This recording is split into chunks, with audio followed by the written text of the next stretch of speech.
তবে কি ইরানের জন্য যুদ্ধ করবে রাশিয়া? এমনটাই যেন ইঙ্গিত দিলেন রাশিয়ার প্রেসিডেন্ট ভ্লাদিমির পুতিন। ইরান যুক্তরাষ্ট্র ইস্যুতে কি যুদ্ধে জড়াতে পারে রাশিয়াও?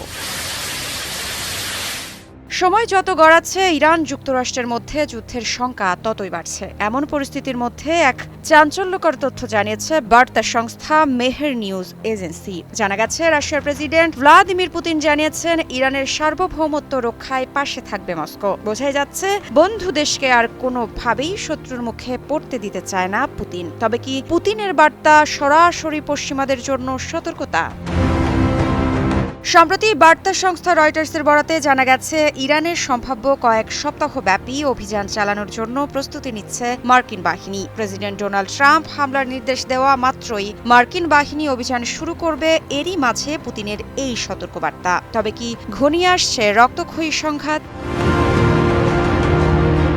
সম্প্রতি ইসলামী বিপ্লবের ৪৭তম বর্ষপূর্তিতে অভিনন্দন বার্তায় রাশিয়ার প্রেসিডেন্ট ইরানের প্রেসিডেন্ট মাসুদ পেজেশকিয়ানকে জানান, তারা ইরানের সার্বভৌমত্ব এবং বৈধ স্বার্থ রক্ষার পাশে রয়েছে।